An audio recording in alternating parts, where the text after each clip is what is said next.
When I was a kid, there was no single cooler movie than Rad.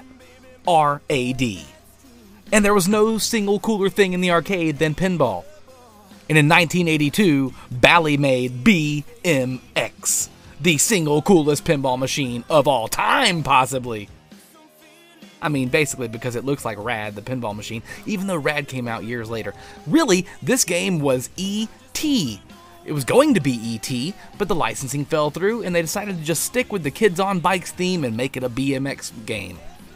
It is super fun, multi-level pinball. There really isn't much information about it. I can't find out too terribly much about it to let you guys know how ridiculously cool this game is. I don't own it, and I've played it only a couple times. I've seen it in real life as a kid, played it once or twice. The game is kind of like a hybrid of the game Cybernaut and Vector. It's one of the only games that has controllable, closable out lanes, and that's pretty cool. I've played Hard Body. It's a body weightlifting game set in a gym, kind of like My Future Spa, and it has closable out lanes on it, and this game has one as well. There's a magnet under the sprocket that randomizes the path of the ball on the upper playfield when the ball exits the 2x lane. There's a, it's a playfield bonus collect up there, and you can build and collect, and it's pretty awesome game. Really only has one or two main shots on it, but the upper playfield is where you want to keep the ball, and it's fun. It's a punishing game. There's not a long ball time on any time I've ever played it. The art package is really cool, though. The art package really speaks to me, and I would love to find one of these. Unfortunately, there was only 406 of them ever made. Bally, didn't really go with it too much there in the early 80s, and they were getting ready, I guess, to go out of business or to merge with Midway, and they just kind of made certain things and didn't make others, and, I guess the market really does dictate what happens, but I wish there were more of these in the world. I wish you could play this more often, because it really is a fun game. So since there isn't much info on this machine and I really can't go too in-depth on it, we're going to make this a two-part number. That's right, I do what I want. I play by my own rules, and sometimes I don't even listen to those. The other thing I wanted to do as a kid, with the exception of ride BMX bikes all around and go to the arcade, was ride motorcycles. We never had one as a kid. My dad never bought us a go-kart. We were, how sad, how pathetic, and how sad we were. Oh my God, poor pitiful me. Probably what would have happened to me on a motorcycle is something along the lines of this.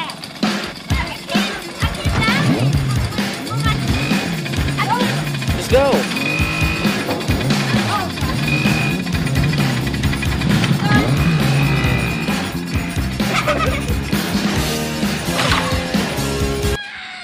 My God, that looked painful. Who knows, though? Maybe I could have gone pro. Maybe I could have been this guy. Oh, my God. Oh, please. As I stated well before in many videos, my favorite PS2 racing game is probably Freak Style, which is this right here, and it's incredible. It's motocross ridiculousness with all kinds of high kicking and jumps, and you can take out the other guys and collect bonuses and do all kinds of can-cans and knickknacks and double backflip butterflies. It's ridiculous. This game is awesome. I miss EA big games. I might have been the only guy who really loved them, but Slugfest, Freak Style, NFL Blitz, NHL Hits, bring some of those back. The fun, arcade, ridiculous, bang 'em up, awesome racing game. Look how fun this is. Do you tell me this game doesn't look amazingly awesome? And what a soundtrack. Super sick trick and freak out! Lap one is over and out. Ready to freak out?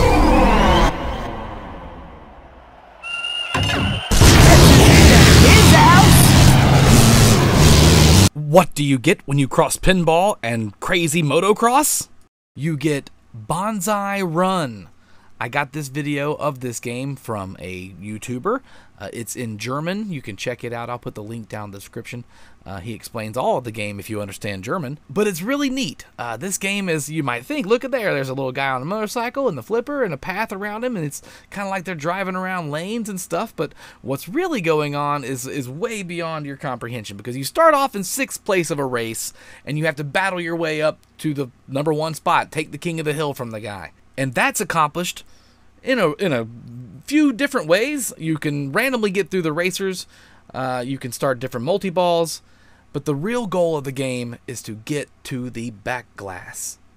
The back glass? Well, yeah, old school games had a lot of stuff going on in the back glass, but this part of the game right here is this game's back glass.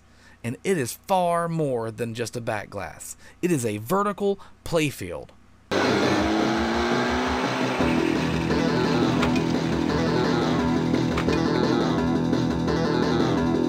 The game used to be available for download on the PS4 Pinball Arcade, but is no longer available due to licensing issues.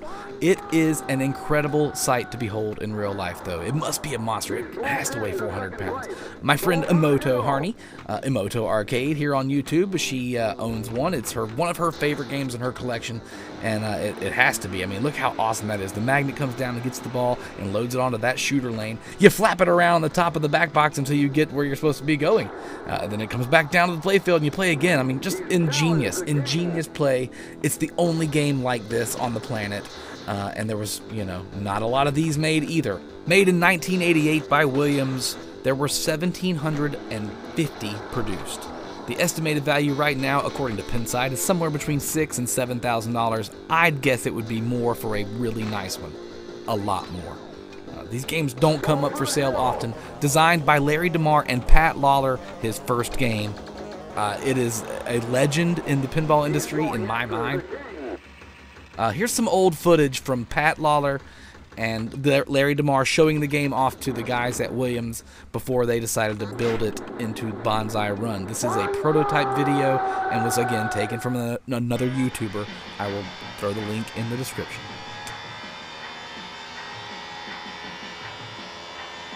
The first thing to think about is the A, B, C, and D targets. Each target has a little yellow light in front of it, and completing them lights an extra ball.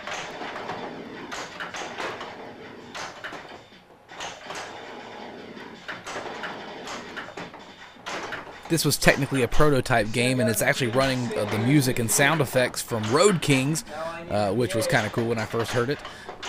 Incredible, though. They built this together, and they made this thing work, and then they sold the game, and that's what started his career designing games. The NASCAR machine I had by him is incredible. He is a modern-day wizard designing pinball machines.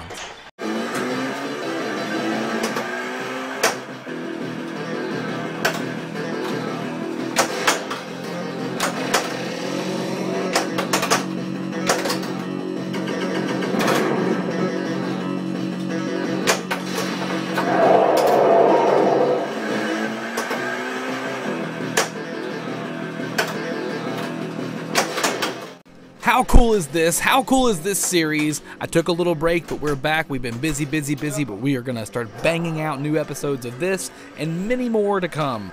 Thank you guys so much for watching and hanging out with the Captnretro channel, the Captnretro show, and me, Captnretro. Like, comment, subscribe below. What's your favorite sports pinball machine of all time? What's your favorite sports game of all time, video game-wise? Let me know down in the comments below. You guys have a great day. Captain!